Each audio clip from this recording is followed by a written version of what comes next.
yet have given a talk about it, and it's a very complicated topic. No, just only show your main results and mainly also the experimental arrangement. So this will be okay. Okay. Do you remember Manuel Flores Camacho? Mm-hmm. Okay. Yeah, he was here when I started. Yes, he was in Linz almost 15 years ago, I guess. Yeah, but I got to know him, and also his wife, Nadia. Yes, his wife. Yes.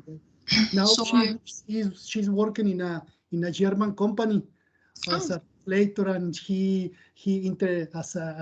works as a technical translator between Germans and Mexicans. Okay, cool. As far as I know. Yeah. And you have been to Linz also, or? I was in Linz 22 years ago, and after that I spent 4 months in 2006, and with Lidong and Peter, and yeah. Yeah. Kurt came to 2 times here to visit us, and also Covid, yes, Christoph Covid. Yeah, we were joking. You could have also invited me personally. I would have come. Yes. Okay. No, just kidding. So I can give an online talk. It's not a problem. Okay.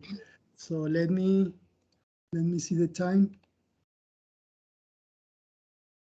Yeah, I can just have like a quick. In 3 minutes, because some students are still attending lectures, so they are about to finish. Okay.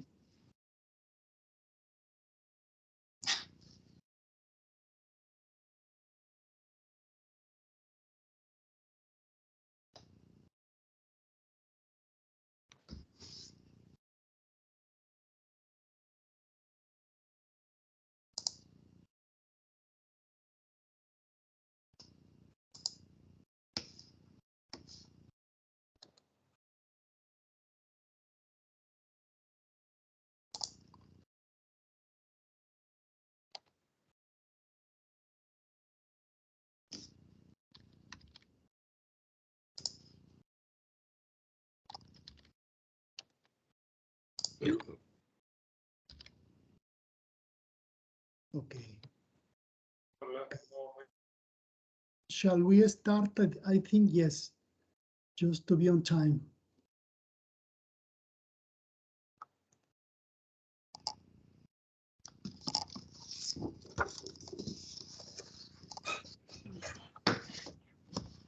Okay, thank you everybody for attending this today's seminar. Raman spectroscopy, as you know, is a standard technique for studying particular interactions between matter and radiation. Today it is our pleasure to have the opportunity to learn about the work of Mariela Denk from Johannes Kepler University in Linz, Austria. I'm going to read some words, a few words regarding her academic career. She earned her PhD at Johannes Kepler University Linz, Austria in 2019. Since 2020, she has been Erwin Schrödinger Fellow at the Leibniz Institute for Analytical Science in Berlin, Germany. And she's now at the Surface Physics Divisions of the University of Linz in the group of Professor Peter Sepperfield. Please join me in welcoming Mariela Denk. Mariela, the screen is yours. Thank you.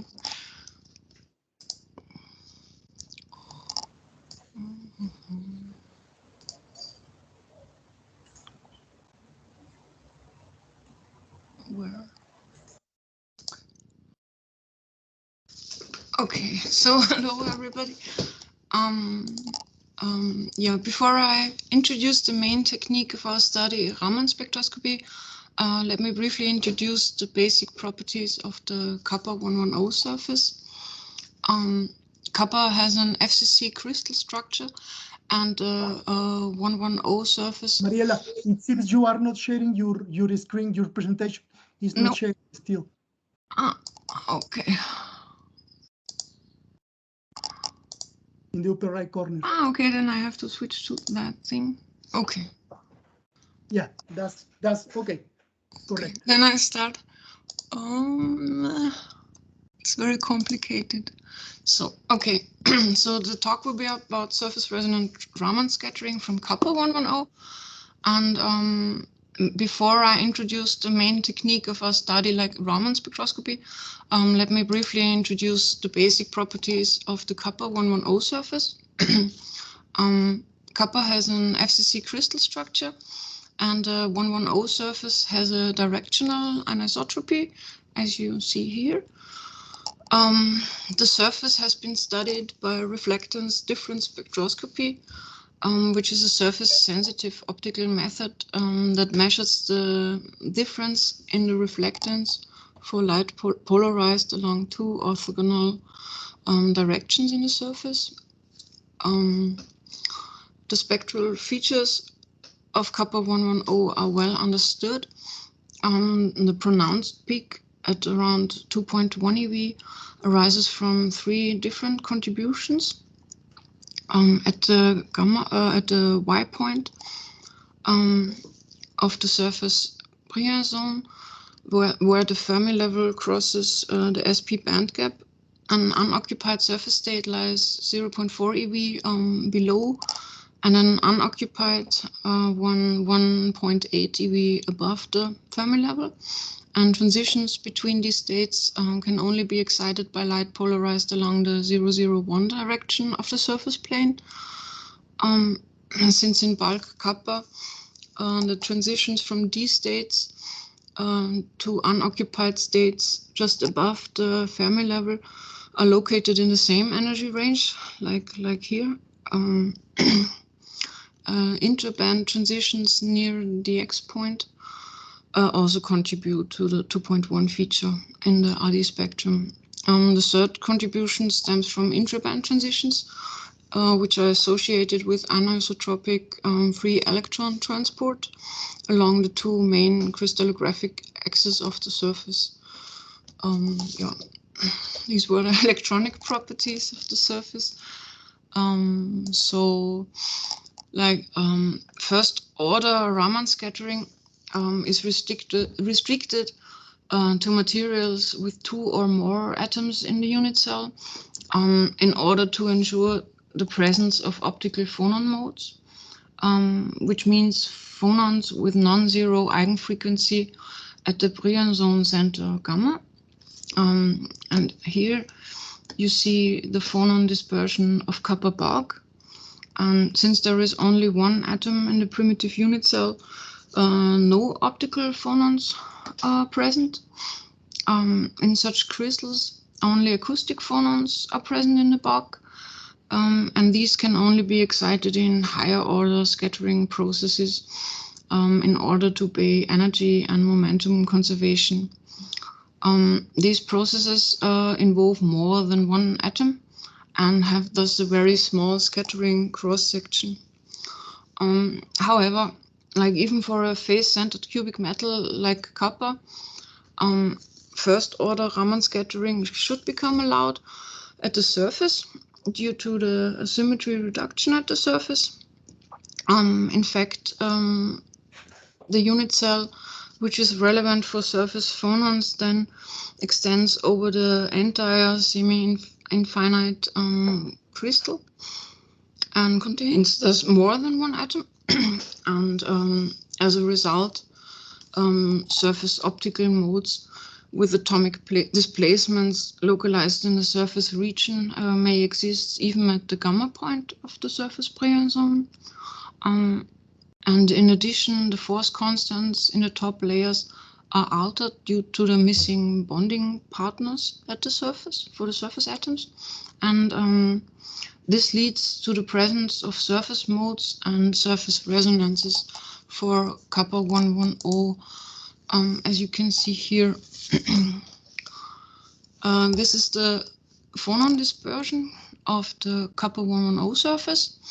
It is a result of a lattice dynamics calculation for a Cu110 slab with 40 layers, and the force constants were taken from a helium atom scattering study. So there are 3 times n means 120 different phonon modes, all with characteristic frequencies and atomic displacements. And yeah, they consist of like surface projected bulk modes. There are also like surface modes like these, and surface resonances, which are like surface modes with the same frequency like bulk modes, which are not in the band gap. And yeah, of particular interest is like the surface resonance at the gamma point. It has been observed previously in EOS and HAS studies, and it is mainly confined to the top few surface layers, where the entire layer of surface atoms moves in the direction normal to the surface, out of phase with the second layer atoms and in phase with the atoms in the third layer, and like so on. Okay, so let's come back to Raman spectroscopy. Yeah, in a Raman spectrometer, monochromatic light, like in UV, visible, or infrared range, illuminates a sample.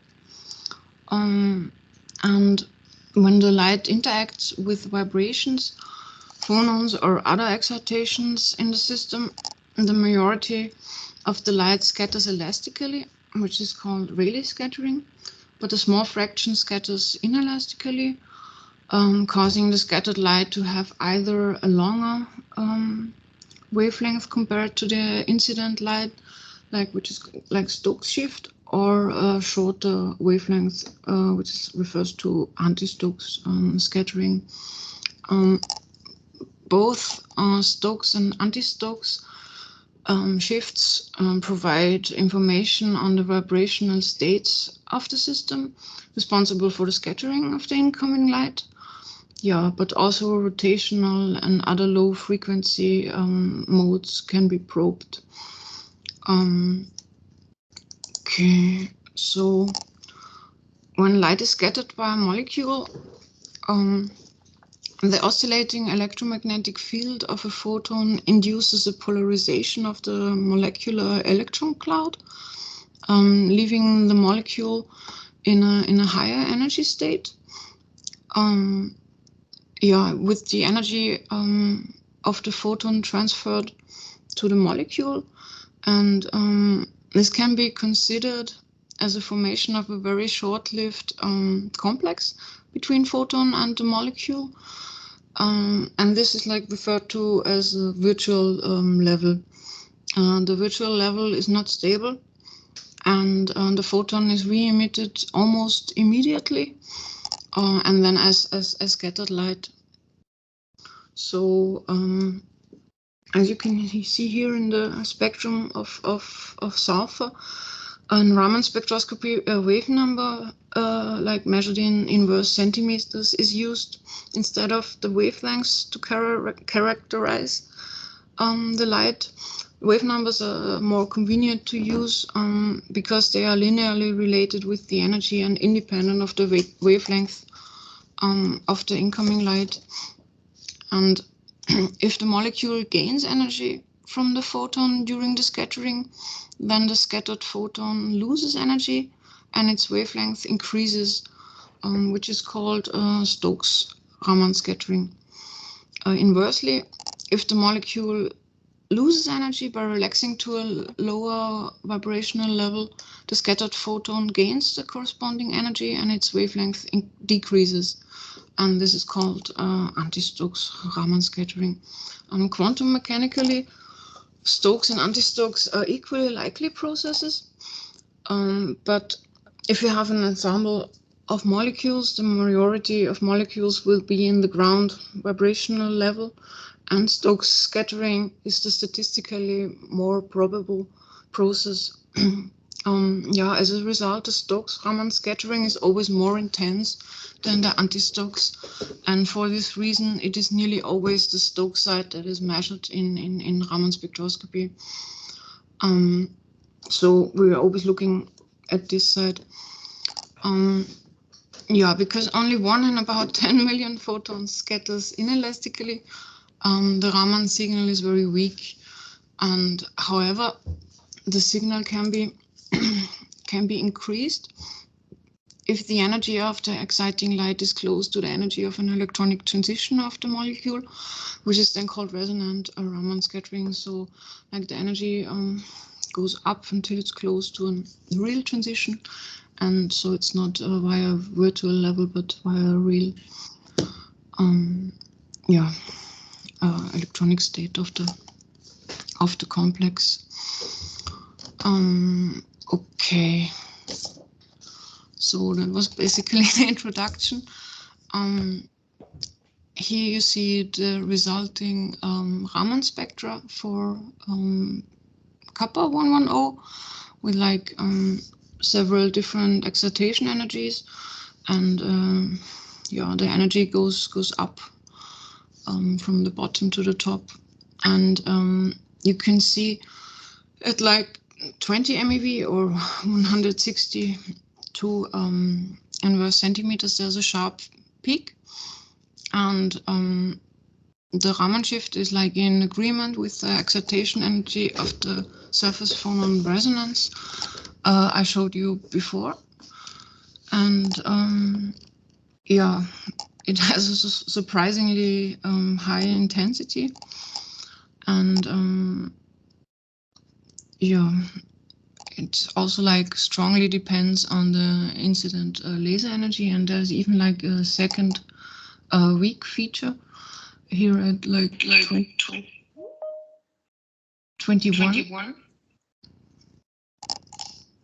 point something, and which has like a slightly higher resonance energy. So then I calculated from the spectra the scattering cross section, and after procedure I described in detail here, and you see like definitely the intensity depends on the excitation energy very strongly, which is like a clear indication of resonant enhancement in the vicinity of optical transitions.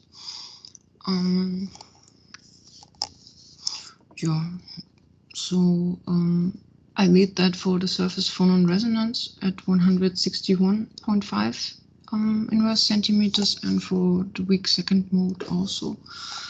And I cannot read my own. Okay. Yeah. And as I told you before, it cannot be like resonant enhancement due to bulk transitions, because there are simply no bulk optical phonons, and also like the screening is very high in bulk metals. So the intensity, even if it would be like a process involving a lot of phonons, it would be simply not visible due to the low scattering intensity. So it's definitely kind of clear that surface electronic states must be involved. And when we compare closely with the RDS spectrum from before, so this is like a calculation of the 3 different contributions to the 2.1 EV surface state feature, and this was like the surface state, which is like the largest contribution, and the surface modified bulk transitions, and like the Drude term, which is like not relevant here, but you see that it's like fits perfect to the Raman profile, despite like a slight shift to higher energies, which is like commonly observed. So it's kind of clear that these transitions are responsible, but we didn't believe that yet, and so we did like DFT calculations also if it's really like these phonons and these transitions that couple and nothing else. So now I have to explain a bit. Like this is the like the band structure for the electrons again, and you see here at the Y point 2 surface states and the surface state transition, which would have been like 2.1 eV, and like the relaxed state.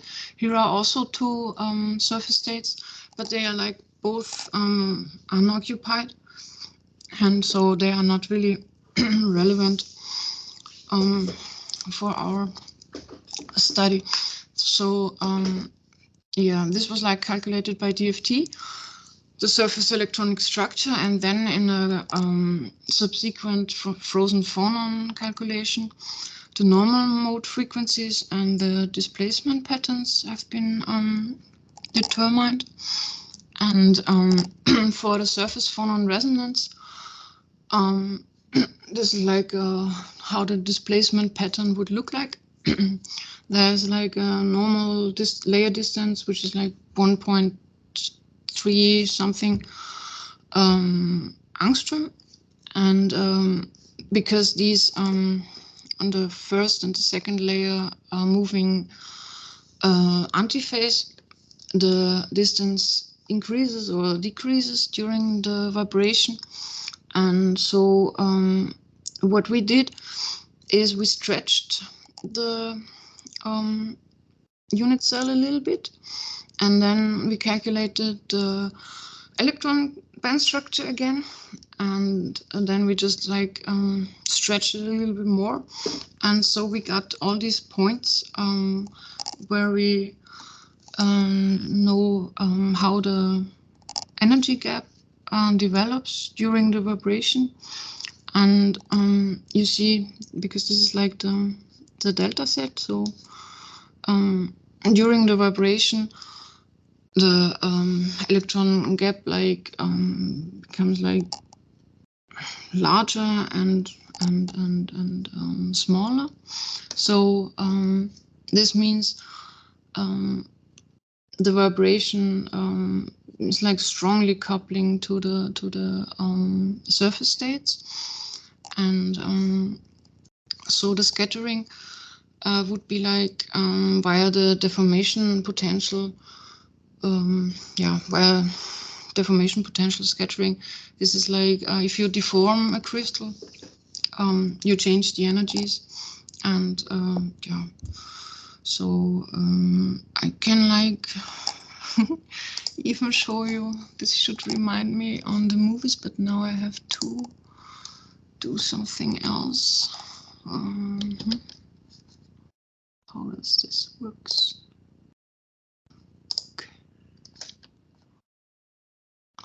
I want to make the screen smaller.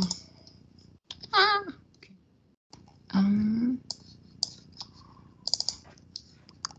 Notes. So I can show you a movie of that thing. So do you see that? Yes. Okay. So this is like the movie of the phonon. How does it start again? Okay, and then I have a band structure calculation, and you see it's like the vertical displacement, and so this is like already compressed to the maximum, and it's also a very exaggerated calculation. So, but just to see what it is happening. Oh, wait. Okay, so now it has like 2.1 eV, and it just compresses a lot and opens up and shifts a lot. And what you can see, because here is like the Fermi level, that the occupied state also shifts through the Fermi level. So that's why the intensity of the scattering is so high, because in addition to the deformation potential, which is like simply about the energy change of the electron bands, you also have like energy, electron density fluctuations, because the occupied band changes yeah, its occupation during the scattering process, and that's a good hint why the intensity is so large. And then we checked like if this is the only mode that has that effect. So we also have an in-plane mode, which has like a very close lying frequency, but it's like simply in X or in Y direction, the displacement. And so you see here like the relevant surface bands, they don't change at all. And here there is some change, but it's not relevant because these bands have no transition anyway, because they are both above the Fermi level. So, and there are no other modes in the vicinity which could contribute. So this definitely shows that this is like the the mode that causes the effect. So then I have to find that again. It's so complicated. Perfect.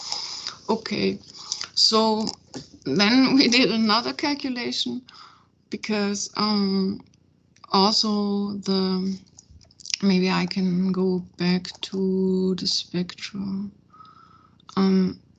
What is very what is a little bit strange is that the peak is like extremely sharp and also symmetric. So if you would expect like a vibrating layer on top of a bark crystal, then you would expect to see a Fano resonance shape, like two different slopes on the peak, because it's simply coupled to the bark. But why do we only see like a perfectly, and it's really a perfectly symmetric feature, and also like much lower width than what would be expected, or what has also been like measured in EOS and Haas. So what we did is again calculating the phonon dispersion, and now for more atoms, like 100. So that's why there are more like phonon branches. And yeah, this was calculated on the same, based on the same force constant model with the force constants from helium scattering. And what you see here is the phonon surface phonon resonance, which lies at 19.7 MeV, and here at 21 MeV is like a Van Hove singularity, because of the projection from the bark phonons onto the surface. There's like a very high number of phonon branches here. And then we checked like the spectral densities, because they should somehow mimic the Raman, what we see in the Raman spectra. And you can get from the spectral densities like layer resolved polarization and intensity of each eigenmode. And so it's like X1 means this is just the first layer atoms which move in X direction, and you see there is no feature. And for likewise for the Y displacements, but the Z displacement is like definitely showing a peak at around 20 MeV. But this is like showing now this expected Fano resonance. So we concluded that it cannot be like the first layer atoms moving along, but the surface phonon resonance displacement pattern is just like it decays exponentially into the bulk. So there's like the largest displacement is happening like at the surface. And then we just thought, okay, maybe it's like a little bit deeper. And we checked like, we constructed the displacement pattern and tried to compare it with the experimental line shape. So here is a Raman spectrum again. I just subtracted the background, so that's like nice side 0 here. And now we define a relative spectral density, which is like, here is the displacement of the first layer atoms, of the second layer atoms, and of the third layer atoms. And a row of delta z 1, 2 just means the displacement between the first and the second layer atoms, which is like which changes. And yeah, you see it doesn't really mimic the peak, but it has a feature around that energy, and also like this asymmetric shape. And then if we just take layer 2 and 3 also into account, we see it's just shifting to higher energies. Also has a peak, but also not a symmetric line shape. And then we included like layer 1 and 3, but they move in phase during the vibration, so they do something else, so they don't show up in the Raman spectrum. And if we take a closer look to these both peaks, we see that if we just consider both of them, so like a logical and only take into account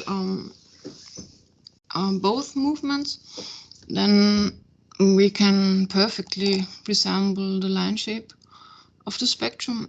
And yeah, so we know now that we have to take like the overlapping region where both the surface phonon resonance and also the electronic surface states overlap. And this is like a little bit deeper than the first 1-2 layers. And yeah, but if you combine all of these transitions and their overlapping region, then you can perfectly calculate the Raman spectra from this like simple consideration. So wrong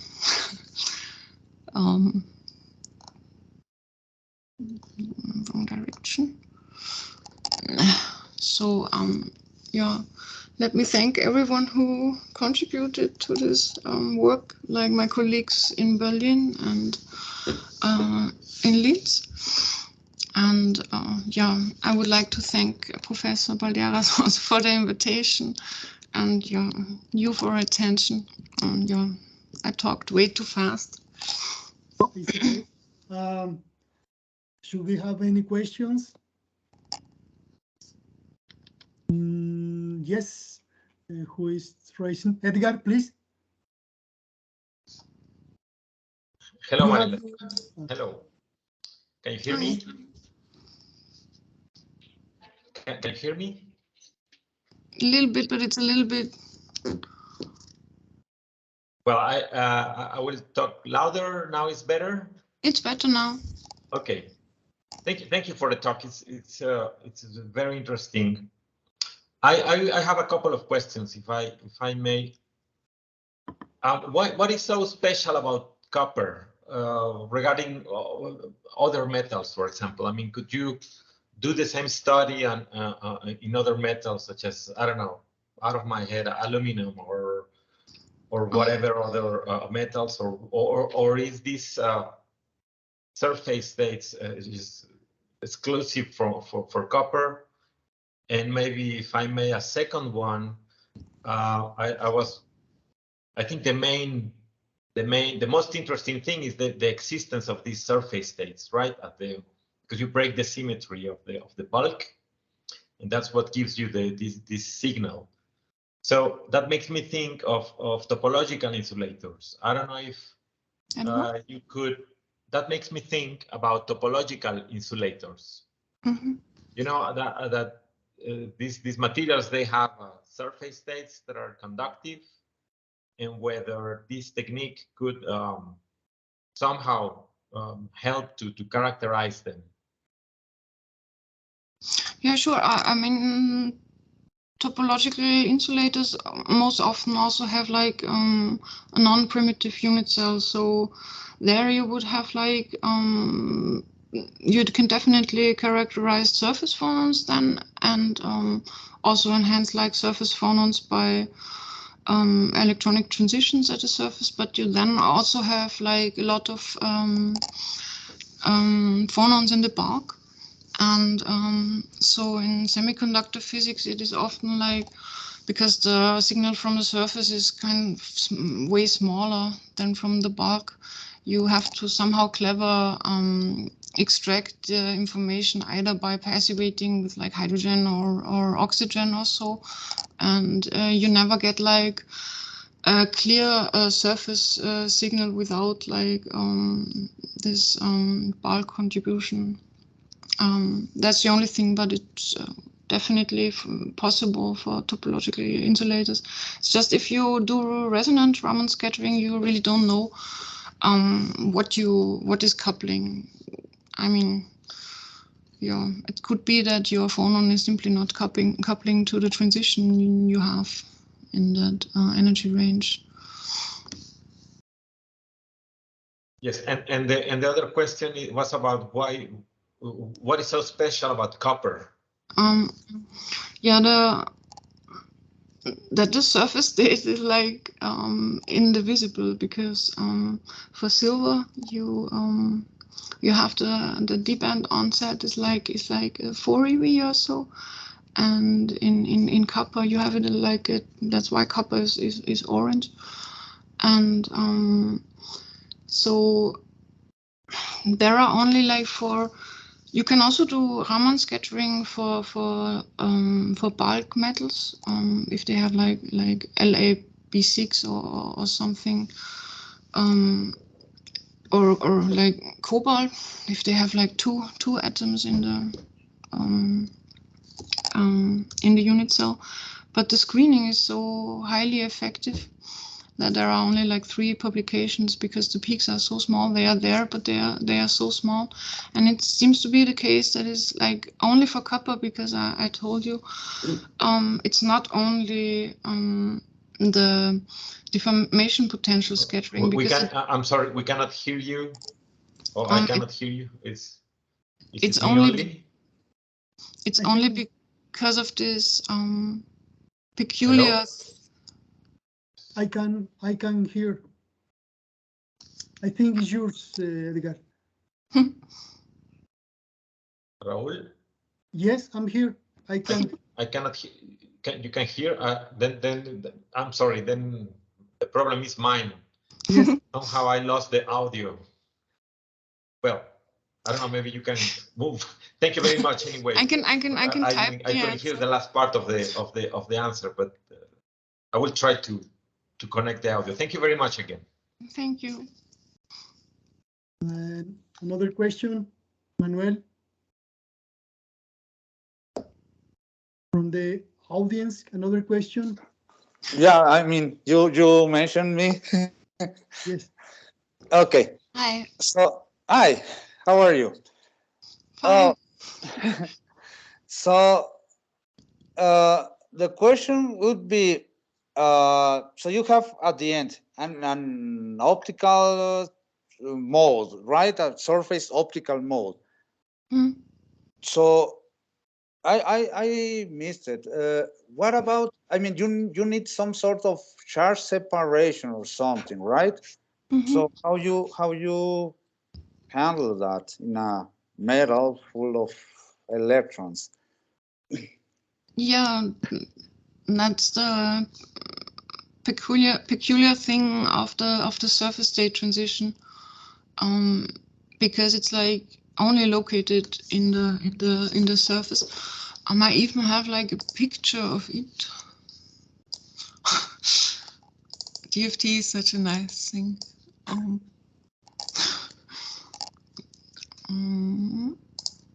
Where is it?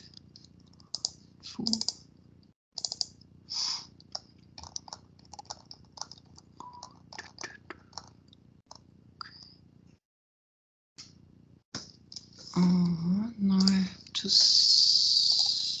do the screen sharing again.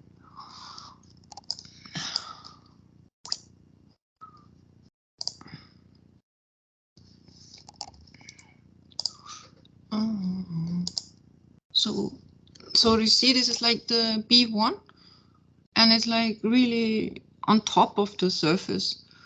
And so the electrons from the bulk, they cannot screen that, and the transition is like so surface localized, and yeah, also very anisotropic.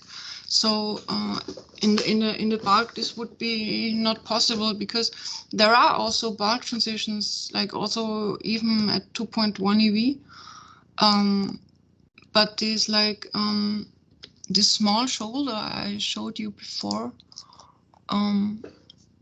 this one is like I mean, here the peak is so huge, and this is also only a very small dip, and this is like from these surface modified bulk transitions, but the phonon density of states is like infinite here.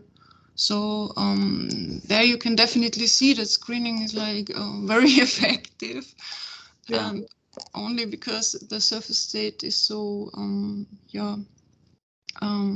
unique and not overlapping with the others. I mean, it's like you could say that copper is a semiconductor in that direction. Okay. Yeah, and it's also only because for the other shoulder thing, it's only deformation potential scattering, and the huge intensity comes really from the change of band filling, and this is like very unique for copper. It doesn't really I didn't really find another metal surface state constellation where this would also be possible. So copper is really kind of unique here in that sense. Thanks, no, it's great. And maybe this is maybe a silly question. Selection rules. I mean, you are discarding resonances along X and Y.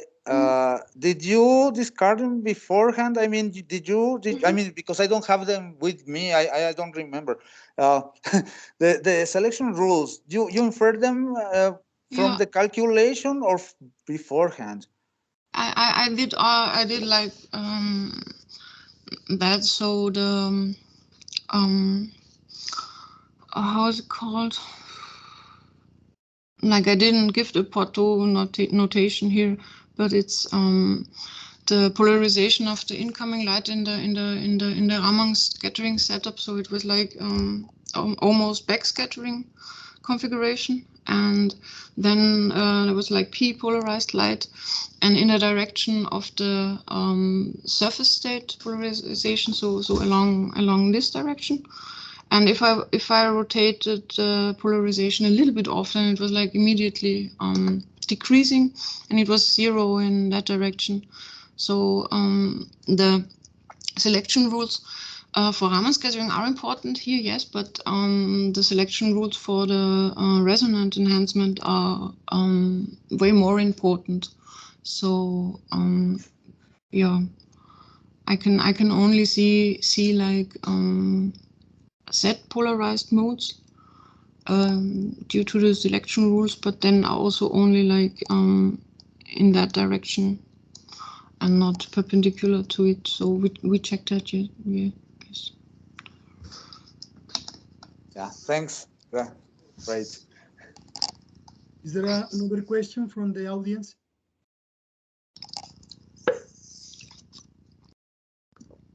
Mariela, concerning the experimental details, it seems that your sample was prepared at low temperatures, isn't it? Is it what? Your sample was prepared on at which temperature? It was like at room temperature. The standard Yeah, method. like kneeling at 800 Kelvin after sputtering. And then transfer. Do you have a special camera for your Raman spectra, or how was it? Wait, let me show.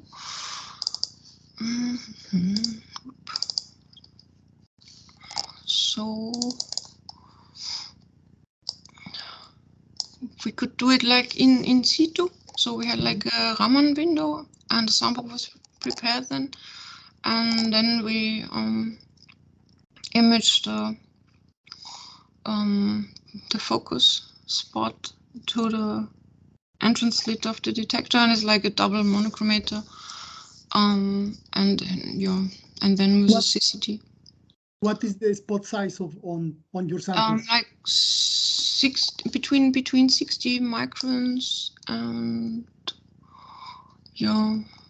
I think between 50 and 100 microns. It depends a little bit on the wavelength. So yeah.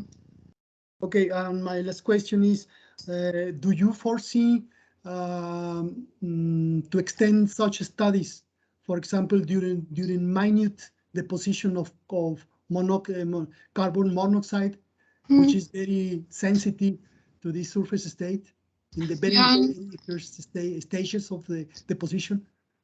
Yeah, since this like result gives us the opportunity just to study like Raman spectroscopy, the method itself. There are now like two directions where we could go, like either modify